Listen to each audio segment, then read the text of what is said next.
ভালোবাসা কি শুধুই মিলনের গল্প, নাকি তাতে লুকিয়ে থাকে অভিমান যা আবারও ফিরে আসে বহু বছর পর?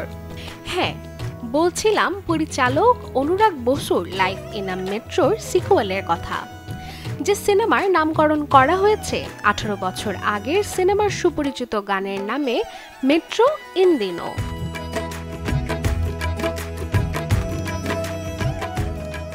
এই সিনেমার গল্পে শুধু প্রেম কিংবা রোমান্স নয়, এতে রয়েছে এক একটি গল্প, এক একটি অনুভব। তবে এবার গল্প আরও বেশি আধুনিক, আরও বেশি বাস্তব, যেখানে থাকছে প্রেম, দূরত্ব, ভুল বোঝাবুঝি এবং ছোট ছোট জয় পরাজয়ের মোড়কে গাথা এক একটি সম্পর্কের জার্নি। গ্লিটারের টুইন লেমন ও অ্যান্টিব্যাকটেরিয়াল ফর্মুলা বাসনকে চকচকে জীবাণুমুক্ত করে আমাদের দেয় গ্লিটার গ্যারান্টি।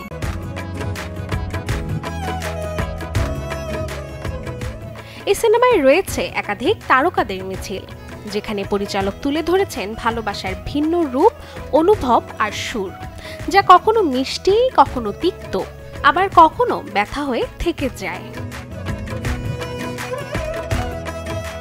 সিনেমার প্রকাশিত ট্রেইলারে জানা গেছে চলতি বছরের জুলাই মাসেই প্রেক্ষাগৃহে মুক্তি পেতে চলেছে মেট্রো ইন দিনো। তাই আপনি যদি হন অনুরাগ বসুর সিনেমার বিগ ফ্যান, তাহলে অপেক্ষা করুন এই দিন পর্যন্ত। Desk report, channel 24।